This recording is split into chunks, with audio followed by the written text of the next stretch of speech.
First this morning, where Australian soccer star Sam Kerr has walked free from a court after a jury found her not guilty of racially harassing a police officer.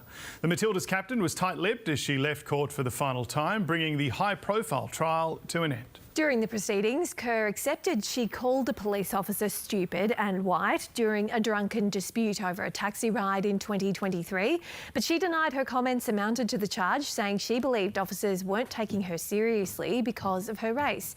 Michel Rimmer joins us now from London. Michel, Australians waking up to this verdict. What's been the reaction locally there in London?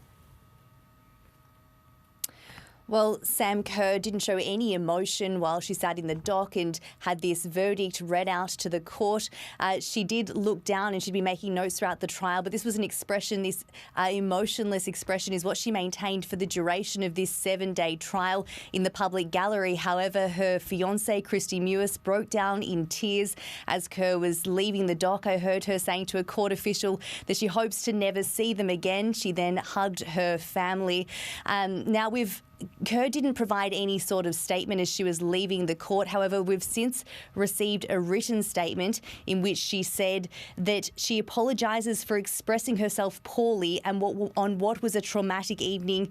She's always maintained that she did not intend to insult or harm anyone, and she's thankful that the jury unanimously agreed.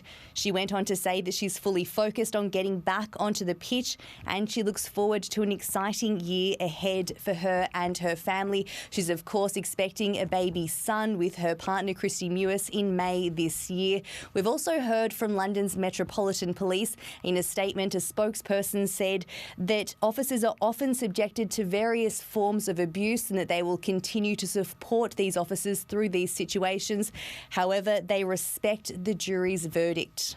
So, Michelle, as you say, Sam Kerr's got some exciting news ahead, but it's also been a challenging year for her with injury. What's next for the Matildas captain?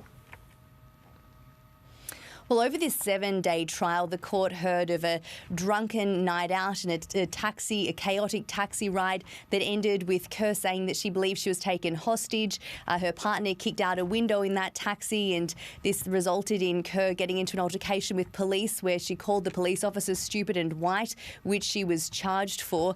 Now, this 30-minute interaction with police officers was filmed on police body camera, and that's now been released and made public. And so it's unclear what impact that video footage and what impact this trial may have on her career, her public image, her sponsorship deals. The star footballer has been sidelined for the last year while she was awaiting trial, but that was due to injury. She missed the Paris Olympics and we haven't seen her on the field for over a year. So it's unclear again whether this will have any impact at all on her playing career. We've heard from Chelsea that she's likely to be back training with their squad at some point this year, so we may well see Sam Kerr pulling on the football boots and putting this whole saga behind her, as she said in her statement. Okay, thanks very much, Michelle. Now, Australia's third largest airline could become government-owned if administrators can't find a buyer for Regional Express. Miles Holbrook-Walk is at Rex head office in Sydney. Miles, good morning. So how could this takeover work?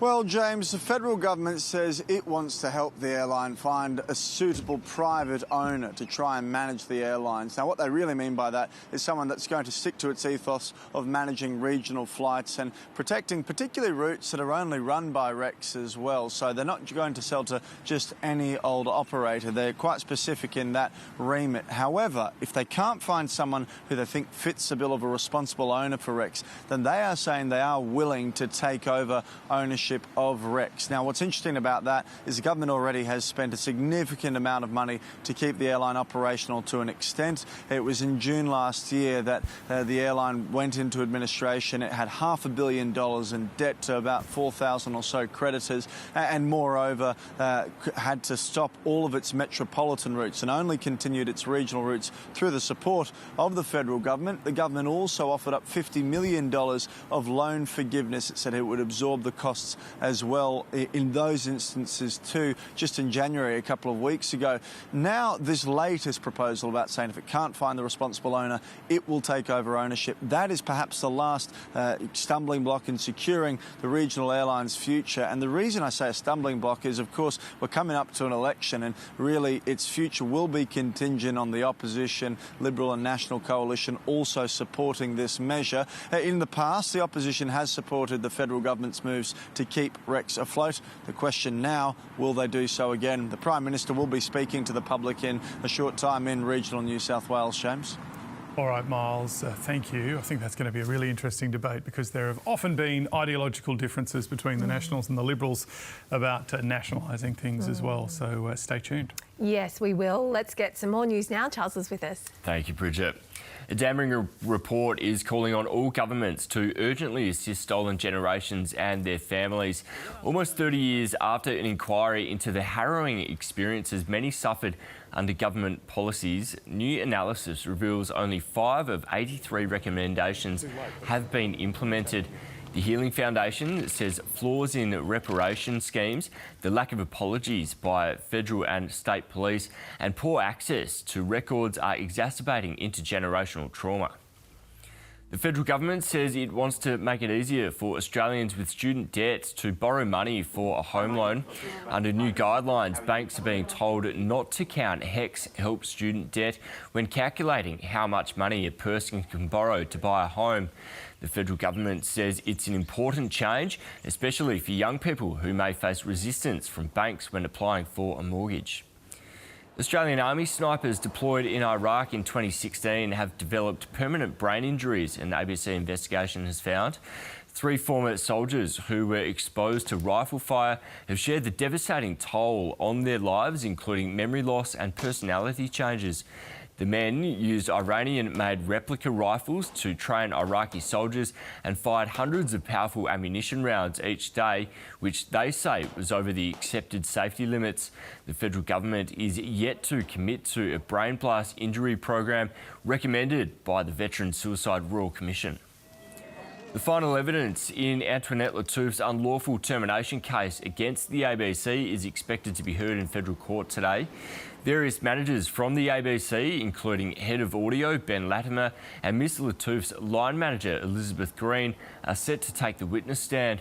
Ms Lattouf was taken off air during a stint at ABC Radio Sydney in December 2023 over a social media post about the Israel-Gaza war. The ABC denies her employment was unlawfully terminated. Michel's Patisserie will soon disappear from supermarkets after the retail food group confirmed plans to convert the bakery chain. The parent company of the supermarket stable have advised franchisees to change their Michel's Patisserie outlets to Gloria Jean's or Donut King. In a statement, the retail food group says it comes after identifying a number of barriers for brand growth. The microchip data for tens of thousands of pets around Australia is at risk after a major registration provider stopped operating.